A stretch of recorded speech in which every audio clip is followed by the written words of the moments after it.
اعوذ باللہ من الشیطان الرجیم بسم اللہ الرحمن الرحیم امن خلق السماوات والارض وانزل لکم من السماء ماء فانبتنا به حدائق ذات بہجہ ما كان لكم ان تنبتوا شجرها أإله مع الله بل هم قوم يعدلون۔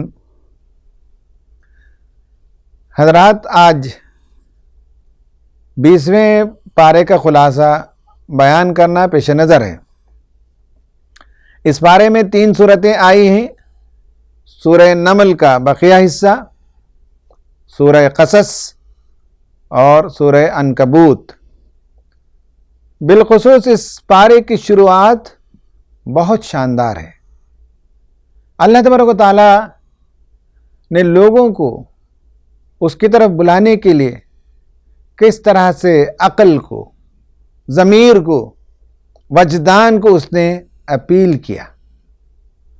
کہا کہ امن خلق السماوات والارض، کون ہے جس نے آسمانوں کو اور زمین کو پیدا کیا؟ کون ہے جس نے آسمان سے مسلسل بارش برسائی؟ کون ہے جو تمہارے لیے ہرے بھرے باغات پیدا کرتا؟ اور تمہارے بس کی بات نہیں تھی کہ ایسی شجرکاری تم کرتے؟ اِلٰہٌ مع اللہ، کہ اللہ کے علاوہ بھی کوئی اور الہ ہیں؟ بل ہم قوم یعدلون، تم تو حد سے گزرے ہوئے لوگ ہو۔ یہ اور اس طرح کی آیتیں انسانوں کو غور و فکر پر ابھارتی ہیں۔ پہلے تو بارش کے بارے میں بتایا کہ غور کرو کہ اللہ تعالیٰ کی کتنی بڑی نعمت ہے۔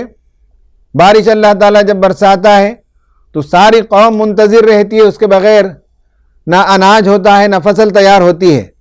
اس کی مقدار زیادہ ہو جائے تو سیلاب آ جاتا ہے، بارش کی مقدار کم ہو جائے تو فصلیں تباہ ہو جاتی ہیں۔ کتنا لوگ انتظار کرتے رہتے ہیں پینے کے پانی کے لیے۔ اگر بارش نہ ہو تو لوگوں کے لیے پانی جمع کرنے کا کوئی اور ذریعہ نہیں ہوتا۔ اس نے پانی برسایا، پھر اس نے باغات اگائے اور انواع و اقسام کے باغات اگائے۔ ایک نہیں، سینکڑوں ہزاروں قسم کے درخت اس نے اگائے۔ بعض کھانے کے لیے کام آتے ہیں، بعض سائے کے لیے کام آتے ہیں، بعض لکڑی کے لیے کام آتے ہیں، بعض دواؤں کے لیے کام آتے ہیں۔ کیسے کیسے درخت اس نے پیدا کیے۔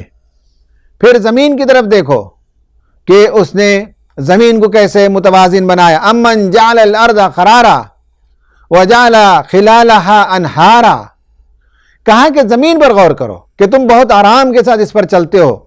یہ زمین کو اللہ تعالیٰ نے 23.5 ڈگری پر جھکا کے رکھا ہے اور یہ گھومتی ہے سورج کے اطراف۔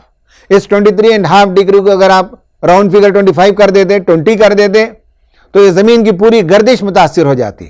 زمین پر ہوا کا دباؤ ہے 76 سینٹی میٹرز آف میرکیوری کالم۔ یہ دباؤ اوپر سے ہوا کا ہے۔ اگر یہ دباؤ ہلکا ہو جائے تو انسان جو ہے آسمان میں اڑنے لگیں گے، اگر یہ دباؤ زیادہ تیز ہو جائے تو انسان زمین میں رینگنے لگیں گے۔ فورس آف گریوٹی اللہ تعالیٰ نے زمین کے اندر رکھی 9.81 میٹرز پر سیکنڈ اسکوائر۔ اسے آپ 10 کر دیں گے، گریوٹی کو بڑھا دیں گے تو سمندر اندر چلے جائیں گے، اور اگر گریوٹی کو آپ کم کر دیں گے 9.81 کی وجہ 9 کر دیں گے تو سمندر ابل پڑیں گے۔ اس دنیا کو کیسے متوازن بنایا؟ انسان کو جینے کے لیے سارے حالات کو سازگار بنایا، ماحول کو سازگار بنایا، ٹیمپریچر کو سازگار بنایا۔ کہاں سورج کی روشنی اور گرمی اور کہاں زمین پر 40-45 ڈگری کی گرمی۔ یہ سب انتظام کیا اس لیے کہ سورج سے ایک مناسب فاصلے پر اللہ تعالیٰ نے رکھا۔ زمین کو اگر ذرا قریب کر دیتا تو زمین جل اٹھتی، زمین کو سورج سے دور کر دیتا تو زمین کے اندر اتنی ٹھنڈک ہوتی کہ یہاں انسان جی نہیں سکتے تھے۔ پھر پوچھا کہ امن یجیب المضطر اذا دعاہ، کون ہے جو دل بے قرار کی دعا سنتا ہے؟ کتنی مرتبہ زندگی میں ایسا ہوا کہ ہم اپنا درد دل کسی کو سنا نہیں سکتے، نہ اپنے باپ کو، نہ اپنے بھائی کو، نہ اپنے بیوی کو، نہ اپنے بچوں کو، نہ اپنے باس کو۔ کس کے سامنے روتے ہیں، کس کے سامنے گڑ گڑاتے ہیں؟ کون ہے جو دل درد مند کی، دل مستر کی دعا سنتا ہے، مصیبت کو دور کرتا ہے؟ مگر ضروری ہے کہ بے قراری کے ساتھ دعا کریں. وہ اضطراری کیفیت جب طاری ہو جائے اور اللہ تعالیٰ کا آگے گھگیانے لگے، گڑ گڑانے لگے، تو اس کے علاوہ کون ہے جو سنتا ہے تمہاری دعاؤں کو؟ یہ اور اس طرح کی بہت سی نشانیاں اللہ تعالیٰ نے بتائیں. کہا کہ نہریں اس نے جاری کی، خشکی اور سمندر اس نے پیدا کیے، باد نسیم اس نے چلائی. خلق کا اعادہ کرتا، انسانوں کو کیسے پیدا کرتا ہے اس پر غور کرو. کیسا حیرت انگیز نظام بنایا، دو صنف کو کیسے نزدیک لے آتا ہے، کیسے ان کے اندر اس نے جاذبیت رکھی، کتنا عجیب اور پیچیدہ پروسیس سے، لیکن لذت آفری پروسیس سے گزارتا ہے.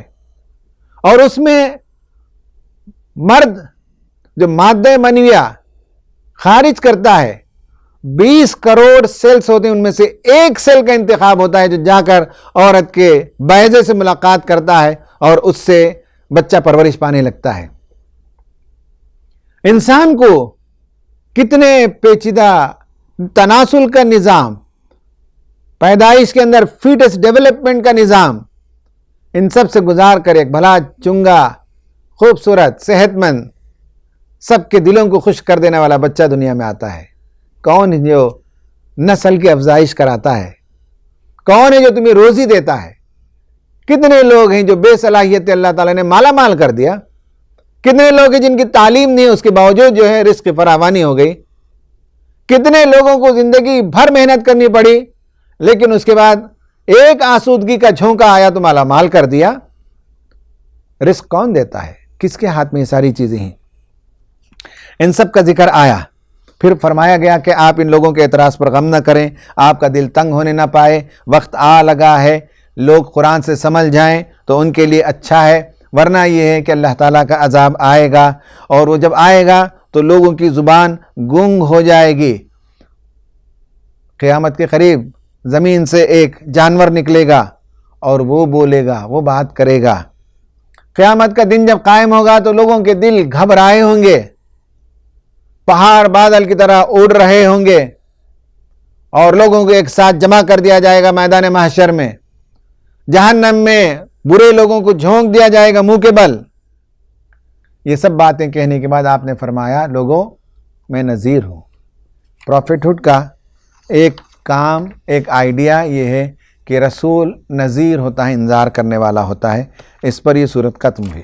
اس کے بعد دوسری سورت ہے سورہ قصص، بڑی شاندار، بڑی پاورفل، اور ایسی سورت جو بڑی ہمت افزا ہے، بالخصوص ان قوموں کے لیے جو مظلومیت کے دور سے گزر رہی ہوں، جنہیں شقی لوگوں سے، جابر لوگوں سے مقابلہ ہو. ایسے لوگوں کے لیے یہ سورت ڈھارس بندھاتی ہے، ہمت دیتی ہے، روشنی فراہم کرتی ہے. اس سورت میں حضرت موسیٰ علیہ السلام کا قصہ بہت تفصیل سے بیان کیا گیا. سورہ اعراف کے بعد دوسرے نمبر پر سب سے زیادہ تفصیل یہاں آئی ہے. شروعات ہے حروف مقطعات سے، اور کہا کہ یہ کتاب مبین کی آیتیں ہیں اور ہم تمہیں موسیٰ اور فرعون کا قصہ سنا رہے ہیں. پہلے فرعون کو انٹروڈیوس کیا اللہ تعالیٰ نے. ان فرعون علا فی الارض وجعل اہلہا شیعا. فرعون کی 4 خصوصیات، 4 رذائل کا تذکرہ کیا. خواتین و حضرات، یہ بات ہمارے ذہن میں رہنی چاہیے کہ فرعون صرف ایک فرد نہیں بلکہ ایک کریکٹر کا نام بھی ہے. ہر زمانے میں بہت سے فرعون نمودار ہوئے اور سب فرعون کا انجام ایک ہی ہوا. حضرت موسیٰ کے زمانے کا فرعون جس انجام سے دوچار ہوا، قرآن کے مطالعے سے اطمینان ہوتا ہے کہ دنیا میں کسی فرعون کو سرخ روئی نصیب نہیں ہوئی. 4 اس کے جو صفات ہیں ان میں سے ایک یہ کہ وہ باغی ہوتا ہے، وہ طاغی ہوتا ہے، وہ خود مختار ہوتا ہے، وہ انتہائی جبار ہوتا ہے، شقی القلب ہوتا ہے. مرسی نام کی چیز نہیں ہوتی ہے، رحم نام کی کوئی چیز نہیں ہوتی ہے، کسی حد پر رکنے والا نہیں ہوتا ہے. شرافت، دیانت، انسانیت نام کی کوئی چیز اس کے اندر باقی نہیں رہتی. یہ فرعون کی پہلی خصوصیت ہے. دور جدید میں بھی بہت سے فرعونوں کو دیکھ لیجئے، کہ کس طرح سے مسلم ممالک پر حملہ کرتے ہوئے ان لوگوں نے اعلان کیا تھا we will smoke them out, we will give a fitting reply. I think it's a very hard choice, but we think the price worth it. یہ کہا کہ no force on earth can stop us. یہ اور ایسے سینکڑوں جملے آپ آج کے زمانے میں بھی پریس کٹنگ سے نکال لے سکتے ہیں, جس میں غرور, جس میں تکبر, جس میں انانیت کا اظہار ہوتا ہو. فرعون کی پہلی خصوصیت ہے. فرعون کی دوسری خصوصیت ہے کہ وہ باشندوں کو تقسیم کرتا ہے, ہیوز اور ہیو ناٹس میں, پاورفل اور پاورلیس میں, گریٹر ایٹ اور باقی اسمالر لوگوں میں, ڈیولپڈ انڈر ڈیولپڈ میں, یا لوگوں کے مذہب کے نام لے کر لوگوں کو تقسیم کیا جاتا ہے, یا ذات پات کی بنیاد پر انسانوں کو تقسیم کیا جاتا ہے. یہ فرعون کی دوسری پہچان ہے. فرعون کی تیسری پہچان یہ ہے کہ وہ جینوسائیڈ کرتا ہے, وہ نسل کشی کرتا ہے. آج آپ دیکھ لیجئے عالم اسلام کے ایک بڑے حصے پر بمباری کی گئی, کیا کیا نت نئے بہانے تلاش کیے گئے تاکہ الزام فرعون کے سر نہ آئے, دوسروں کے سر الزام تھوپے. لیکن لاکھوں کروڑوں انسان قتل کر دیے گئے, بے گھر کر دیے گئے, سمندروں میں لاشیں تیرنے لگی, بچے اوندے منہ ساحل پر گرے پڑے رہے. نمبر 4, فساد فی الارض اس کی پہچان ہے. زمین کو فساد سے بھر دیتا ہے. لڑائی جھگڑے, رائٹس, تباہ کاریاں, گھروں کو جلا دیں, دکانوں کو جلا دیں, بزنس اور انڈسٹریز کو ٹھپ کر دیں, لوگوں کو بری طرح سے مار مار کر ختم کیا جائے. ایک کتاب ہے دی روگ اسٹیٹ, اس میں بتایا گیا کہ امریکہ نے گزشتہ 100 سال میں 100 سے زیادہ جنگیں کی ہیں, دنیا کے چپے چپے میں جنگ کی ہے. وار انڈسٹری سے دولت کمائی جاتی ہے. تو فرعون کی 4 خصوصیات کا ذکر ہوا. وہ باغی طاغی ہوتا ہے, وہ باشندوں کو تقسیم کرتا ہے, وہ جینوسائیڈ کرتا ہے, وہ فساد فی الارض کا مرتکب ہوتا ہے. خدائی فیصلہ یہ تھا کہ ہم نے یہ فیصلہ لیا وَنُرِيدُ أَن نَّمُنَّ عَلَى الَّذِينَ اسْتُضْعِفُوا فِي الْأَرْضِ, ہم نے فیصلہ کیا کہ زمین میں جو دبا کر کچل کر رکھے گئے ہیں ہم ان کو اوپر اٹھانا چاہتے تھے. وَنَجْعَلَهُمْ أَئِمَّةً وَنَجْعَلَهُمُ الْوَارِثِينَ, ہم ان کو دنیا کا پیشوا بنانا چاہتے تھے, ہم ان کو قوموں کی امامت کا درجہ عطا کرنا چاہتے تھے. یہ ہم نے فیصلہ لیا. یہ کب اللہ تعالیٰ فیصلہ لیتا ہے ہم نہیں جانتے, لیکن ہمارے اعمال اگر درست ہوں, ہمارے اندر وہ تمنا ہو, تو اللہ تعالیٰ یہ موقع دیتا ہے. اللہ تعالیٰ نے اٹھایا, اور اس کے بعد اللہ تعالیٰ نے کہا وَنُرِيَ فِرْعَوْنَ وَحَامَانَ وَجُنُودَهُمَا مِنْهُمْ مَا كَانُوا يَحْذَرُونَ. فرعون کو ڈر تھا کہ اس نے جسے سیکنڈ کلاس سٹیزن بنا کر رکھا تھا, جس کی شہریت کے حقوق سلب کر لیے تھے, جن کو غلام بنا لیا تھا, صرف کام کاج پر لیبر پر رکھا ہوا تھا, اس قوم میں ایک بچہ پیدا ہونے والا ہے اور اس قوم سے ایک ایسی دعوت اٹھنے والی ہے جو اس کی سلطنت کے لیے خطرہ ہے. وہ ڈرتا تھا, اور اللہ نے کہا کہ جب کوئی آدمی ڈرتا ہے تو وہ ڈر اس پر سچا ثابت کر دیتا ہے. اسی بچے کے ذریعے سے وہ غرقیاب ہو گیا. پھر حضرت موسیٰ علیہ السلام کا قصہ شروع ہوتا ہے, اور آپ کو نبوت ملی. نبوت سے پہلے کا تذکرہ ہے کہ نبوت سے پہلے بھی حضرت موسیٰ علیہ السلام کے اندر لیڈرشپ کی وہ صفات پائی جاتی تھیں. لیڈرشپ کے لیے خواہ وہ فرد ہو یا قوم ہو, ہم بحیثیت امت غور کریں کہ کیا ہمارے اندر یہ 2 صفات ہیں. نمبر 1 یہ ہے کہ مظلوم کی مدد کرنا. حضرت موسیٰ علیہ السلام ایک دن جا رہے تھے, گشت لگا رہے تھے. وہ پیلیس کے آدمی تھے, وہ فرعون کے گھر میں پلتے تھے, اور جو چھوٹا فرعون تھا اس کے بھائی کی طرح تھے, اور مختلف کاموں کی نگرانی تھی. تو ایک دن کنسٹرکشن کا کام چل رہا تھا, جا رہے تھے صبح کے وقت, تو دیکھا کہ فرعون کی قوم کا ایک آدمی جسے ہم قبطی قوم کہتے ہیں, وہ حضرت موسیٰ علیہ السلام کی قوم کے آدمی کو اس نے دبوچ لیا تھا. حضرت موسیٰ علیہ السلام کی قوم کے آدمی نے, بنی اسرائیل کے آدمی نے دعوت دی, آواز دی. موسیٰ علیہ السلام پہنچے, دونوں کو چھڑانے کی کوشش کر, ایک زور کا مکہ مارا تو وہ آدمی وہیں ڈھیر ہو گیا اور مر گیا. یہ بات وہاں تک پہنچ گئی کہ فرعون کی قوم کے ایک آدمی کا قتل ہو گیا. قتل تو اتفاقی واقعہ ہے, لیکن مظلوموں کی مدد کے لیے دل تڑپنا چاہیے. یہ لیڈرشپ کے لیے بہت ضروری ہے. آج ہمارا حال یہ ہے کہ حضرات, ظلم ہم پر ہوتا تو ہمیں تکلیف ہوتی ہے, لیکن کسی اور پر ہوتا تو شاید ہم وہ رد عمل کا اظہار نہیں کرتے جو ایک نبوی کردار کا حصہ ہے، جو ایک نبوی مشن کے علمبردار لوگوں کی پہچان ہونی چاہیے۔ دنیا میں کتنا ظلم ہوتا ہے، ذات پات کی تقسیم ہے، چھوٹی ذات کے لوگوں پر ظلم ہوتا ہے، ٹرائبلز کو ان کے جنگلوں سے نکال دیا جاتا ہے، بے روزگار کر دیا جاتا ہے، کتنے لوگوں کو مار دیا جاتا ہے۔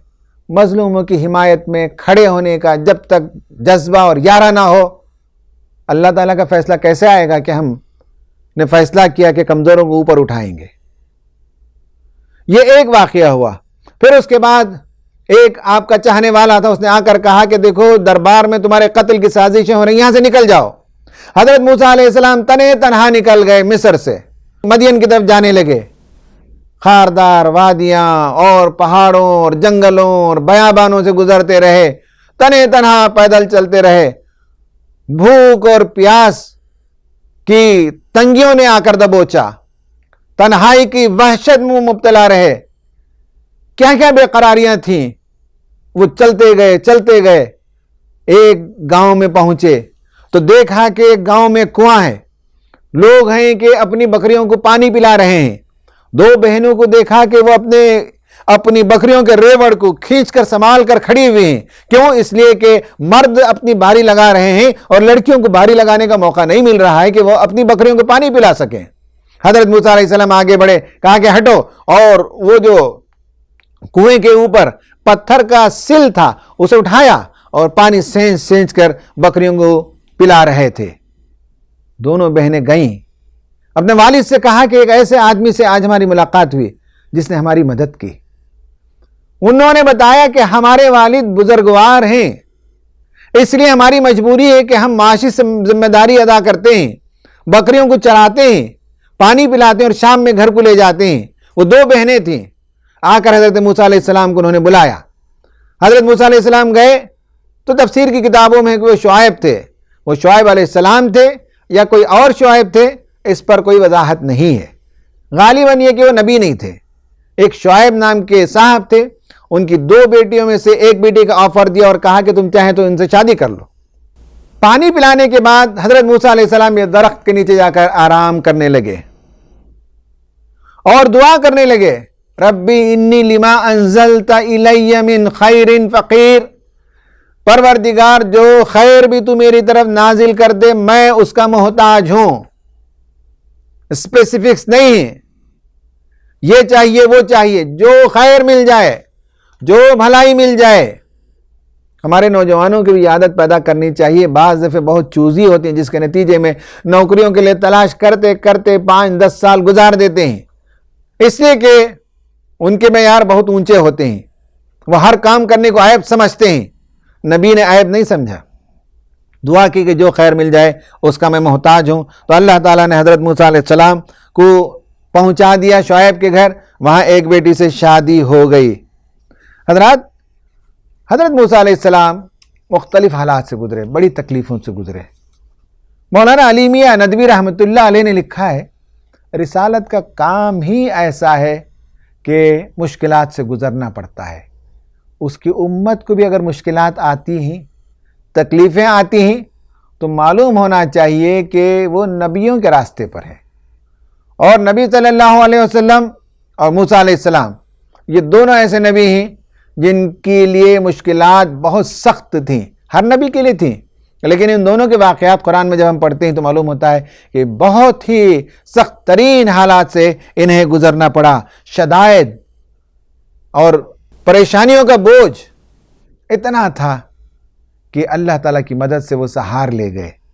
علی میاں ندوی رحمۃ اللہ علیہ نے لکھا ہے، اس کام کے لیے چین نہیں بے چینی چاہیے، سکون نہیں اضطراب چاہیے۔ اب آپ غور کیجئے کہ اس کام کو کرنے کے لیے واقعتاً وہ بے چینی چاہیے، وہ اضطراب چاہیے، ظلم کے خلاف آواز اٹھانے کے لیے کھڑے ہو جائیں، مظلوموں کی مدد کے لیے تیار ہو جائیں۔ یہ دو صفات، مظلوموں کی مدد اور مجبوروں کی مدد۔ اس کے بعد واپس لوٹے، وہاں سے راستے میں نبوت سے اللہ تعالی نے سرفراز کیا، فرعون کے دربار میں آئے، اللہ تعالیٰ کی وحدانیت کی دعوت دی تو فرعون نے مذاق اڑایا، حامان کو بلایا اور کہا کہ ایک اونچی دیوار بنا، میں اس پر چڑھ کر دیکھنا چاہتا ہوں موسیٰ کا خدا کہاں ہے۔ حضرات، فرعون کا، پھر حامان کا ذکر کیا، پھر اس کے فوراً بعد اللہ تعالیٰ نے قارون کا قصہ بتایا کہ وہ تھا تو حضرت موسیٰ علیہ السلام کی قوم کا، لیکن وہ دل بدل کر چکا تھا، وہ حکمرانوں کے ساتھ تھا، وہ بڑا مالدار تھا، دولت کا انبار اس کے پاس تھا۔ کمزور ایمان والے اسے دیکھ کر کہتے تھے کہ کاش ہمارے پاس بھی ایسی دولت ہوتی۔ حضرت موسیٰ علیہ السلام نے تقریر کرتے ہوئے کہا کہ نہیں، ایسی دولت سے پناہ مانگو جس کے ساتھ اللہ تعالیٰ کی لعنت آتی ہے۔ 3 لوگ ایسے تھے جنہوں نے موسیٰ کے ساتھ دشمنی کی، فرعون نے کیا، حامان نے کیا، قارون نے کیا۔ یہ دراصل 3 قوتوں کا نام ہے: پولیٹیکل پاور، انٹلیکچوئل پاور اور فائنینشیل پاور، یا آپ یہ کہہ سکتے ہیں کہ مزل پاور، مائنڈ پاور، منی پاور۔ ہمیشہ سے یہ 3 قوتیں اسلام کے راستے میں حائل رہیں۔ حضرات، حج میں جب جاتے ہیں تو 3 جمرات پر بھی کنکر مارتے ہیں اور بتاتے ہیں کہ یہ جذبہ جہاد کو پیدا کرنے کے لیے ہے کہ حج کے اختتام پر ان 3 پر پتھر برسا کر ایک حاجی اس بات کا عہد کرتا ہے کہ میں اسلام کے لیے ہمیشہ جاں فشانی کرتا رہوں گا اور حق کے لیے باطل کے خلاف لڑائی کرتا رہوں گا۔ شاید یہ 3 پلرز میں بھی یہ 3 سمبلز موجود ہوں: muscle power, mind power and money power. ان کا مقابلہ کیا حضرت موسیٰ علیہ السلام نے، اور آخرکار ایسے ہوا کہ فرعون نقصان اٹھانے والوں میں رہ گیا، ڈوب گیا، برباد ہو گیا، اور اللہ تعالیٰ نے حضرت موسیٰ علیہ السلام کو نجات عطا کر دی۔ اس کے اینڈ میں اللہ تعالیٰ نے نبی صلی اللہ علیہ وسلم سے کہا: ان الذی فرض علیک القرآن لرادک الی معاد۔ میں نے کہا اس سے پہلے بھی، جب بھی کوئی سورت حروف مقطعات سے شروع ہو تو اس میں قرآن کے غلبی کی پیشن گوئی ہوتی ہے۔ اے رسول، جو فرض، جو کام ہم نے دے کر بھیجا ہے اس قرآن کے ذریعے سے، ضرور آپ اس کے انجام تک پہنچیں گے۔ جس طرح سے موسیٰ علیہ السلام کو اللہ تعالیٰ نے کامیابی سے ہمکنار کیا اور موسیٰ کے دشمنوں کو اللہ تعالیٰ نے جیسے غرقیاب کر دیا، ایسا ہی اللہ تعالیٰ ہر زمانے میں حق کے لیے اٹھنے والے اور حق کی راہ میں چلنے والوں کے لیے مشکلات تو آتی ہی ضرور، دشوار گزار تو ہے، لیکن مقابل ہمیشہ جو شکست کھا جاتا ہے۔ یہی بات آگے کی صورت میں اللہ تعالیٰ نے کنٹینیو کی۔ حضرات، یہ صورت یہاں ختم ہوتی ہے، سورہ قصص، اس کے بعد سورہ عنکبوت شروع ہوتی ہے۔ سورہ عنکبوت میں اللہ تعالیٰ نے نبوت کے ایک پہلو پر روشنی ڈالی، وہ یہ ہے کہ نبوت کا اور رسالت کا راستہ تو دشوار ہے، لیکن مقابل ہمیشہ کمزور ہوتا ہے۔ اس کی بھی شروعات حروف مقطعات سے، الف لام میم، اور اس کے بعد اللہ تبارک و تعالی نے کہا: احسب الناس ان یترکوا ان یقولوا آمنا وہم لا یفتنون۔ کیا لوگوں نے یہ سمجھ رکھا ہے کہ ایمان لے آئیں تو اس کے بعد ان کی آزمائش نہیں ہوگی؟ ہم نے وَلَقَدْ فَتَنَّ الَّذِينَ مِن قَبْلِهِمْ، تم سے پہلے جو لوگ گزرے ان کی بھی ہم نے آزمائش کی، اور اللہ تعالیٰ اس سے یہ دیکھنا چاہتا ہے کہ کون ہی جو اپنے ایمان میں صادق ہیں اور کون ہی جو اپنے ایمان میں جھوٹے ہیں۔ ایمان کی سچائی کا دعویٰ اس سے ثابت ہوتا ہے کہ وہ میدان عمل میں کس حد تک جان فشانی کرتے ہیں، وہ میدان عمل میں مشکلات و مصیبتوں کو کیسے انگیز کرتے ہیں، اور ان وادیوں سے گزر کر کس طرح سے وہ حق کے لیے قربانیاں دیتے ہیں۔ یہ اس میں آزمائش ہے۔ جو دنیا کی زندگی چاہے گا اسے یہاں ملے گا، اور جو اللہ تعالیٰ سے ملاقات کی تمنا رکھ کے کام کرے گا اسے اللہ تعالیٰ بہت کچھ نوازے گا۔ وَمَنْ جَاهَدَ فَإِنَّمَا يُجَاهِدُ لِنَفْسِهِ، جو جد و جہد کرے گا وہ اپنی ذات کے لیے کرے گا، میرے لیے نہیں کرے گا۔ إِنَّ اللَّهَ لَغَنِيٌّ عَنِ الْعَالَمِينَ، اللہ تعالیٰ بے نیاز ہے دنیا والوں سے۔ ہم اس کے دین کی علمبرداری کرتے ہیں تو یہ شرف ہمارے حصے کی ہے، اس سے نعوذ باللہ اللہ تعالیٰ کا کوئی فائدہ نہیں ہوتا۔ یہ تمہاری بھلائی ہے، تم اگر جد و جہد کرتے ہو تو یہ تم اپنے نفس کے لیے کرتے ہو۔ اللہ تبارک و تعالیٰ نے یہ فرمایا۔ پھر بتایا وَوَصَّيْنَا الْإِنسَانَ بِوَالِدَيْهِ حُسْنًا، والدین سے ہم نے حسن سلوک کرنے کی تعلیم دی، لیکن یاد رہے کہ والدین اگر شرک کی تعلیم دیں تو ان کی اس بات کو نہیں ماننا ہے، باقی معاملات میں ان کے ساتھ معروف کا رویہ، بھلائی کا رویہ اختیار کرنا ہے، مگر دین سے اگر پھیرتے ہیں تو وہ مشکلات میں ڈال رہے ہیں اور وہاں والدین کی اطاعت نہیں کرنی چاہیے۔ اس کے بعد اللہ تبارک و تعالیٰ نے فرمایا کہ رسولوں کو جو کام ہے، میں نے جیسے بتایا اس سے پہلے، وہ مشکلات بھری راہ ہے مگر ہمیشہ مقابل کمزور ثابت ہوتا ہے، تو اس لیے اللہ تبارک و تعالیٰ نے انبیاء کا تذکرہ کیا۔ نمبر 1 حضرت نوح علیہ السلام کا ذکر آیا اور بتایا کہ 50,000 برس تک انہوں نے کام کیا، لیکن ان کی قوم نے ان کی دعوت کا جواب نہیں دیا بلکہ مذاق اڑاتے رہے، تو اللہ تبارک و تعالیٰ نے طوفان کو بھیجا اور اس میں کشتی میں سوار حضرت نوح علیہ السلام اور ان کے ماننے والوں کو بچا لیا اور ان کے لیے نشانی بنائی، اور باقی سب لوگوں کو اللہ تعالیٰ نے غرق کر دیا۔ دوسرے نبی کا ذکر آیا وہ حضرت ابراہیم علیہ السلام کا، اور ان کے بارے میں یہ بتایا اللہ تعالیٰ نے کہ انہوں نے اپنے زمانے کے لوگوں سے کہا کہ جن بتوں کی تم پوجا کرتے ہو وہ سب تمہارے اپنے ہاتھوں کی تخلیق ہے، وہ تمہیں رزق نہیں پہنچاتے، اللہ تعالیٰ ہی تمہیں رزق عطا کرتا ہے، اسی کا تمہیں شکر ادا کرنا چاہیے، اور جو قومیں اس سے پہلے تکذیب کر چکی ہیں اللہ تعالیٰ نے ان کو ختم کر دیا۔ کیا تمہیں اس سے کوئی سبق نہیں ملتا؟ لیکن اس کے باوجود ان کی قوم ماننے کے لیے تیار نہیں ہوئی، تو آخرکار حضرت ابراہیم علیہ السلام وہاں سے نکل گئے، کہا کہ آگ جلاؤ، ڈالو اسے آگ میں، تو ان کو آگ میں ڈال دیا گیا۔ قالوا اقتلوه او حرقوه فانجاه اللہ من النار، اللہ تعالیٰ نے اس آگ سے بچا لیا۔ ان فی ذلک لآیات لقوم یؤمنون، یہ آیت بار بار ریپیٹ ہوتی ہے کہ اللہ تعالیٰ نے ان کو بچا لیا، اس میں بڑی نشانی ہے۔ حضرت وہاں سے نکلے حضرت ابراہیم علیہ السلام، تو جاتے جاتے انہوں نے کہا انی مہاجر الی ربی، میں اپنے رب کی طرف لوٹتا ہوں، جا رہا ہوں، اور پھر اس کے بعد جا کر انہوں نے وہ کارنامہ انجام دیا جو رہتی دنیا تک یادگار ہے۔ فلسطین میں جا کر اپنے بچے کو بچایا، مکے میں لا کر اپنے بچے کو بچایا، حضرت لوط علیہ السلام کو اپنے بھتیجے کو لے جا کر اردن میں بچایا، مدین کے پاس اپنے ایک اور بیٹے کو بچایا، ہر جگہ توحید کی دعوت کو بلند کیا۔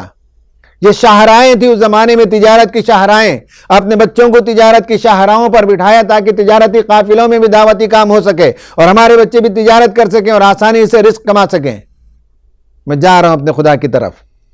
حضرت لوط علیہ السلام کا تذکرہ آیا اور اس میں یہ بتایا کہ حضرت لوط علیہ السلام کی قوم نے جو برائی کی اس میں ان کی بیوی ان کے ساتھ ہی تھی، حضرت لوط علیہ السلام کی ساتھی نہیں تھی۔ جب عذاب آیا تو اللہ نے کہا کہ اس کو چھوڑ دو۔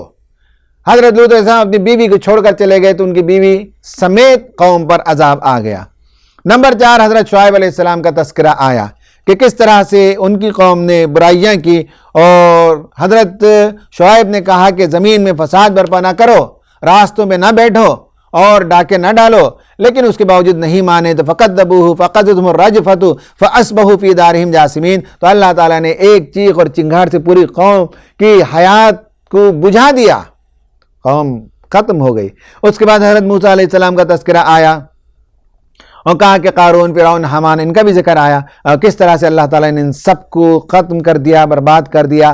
آخر میں اللہ تعالیٰ نے کہا کہ یاد رکھو کہ یہ جتنے سرداران تھے یہ سب ان کا جو سہارا تھا وہ کیا سہارا تھا؟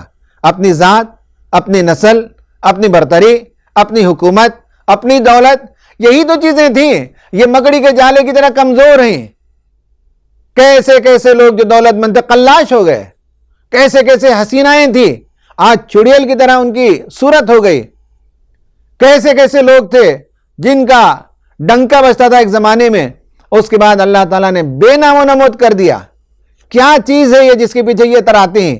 یہ دنیا کی ساری نعمتیں یہ عارضی ہیں، فانی ہیں، اور کبھی کسی کے ساتھ خبر تک نہیں گئیں۔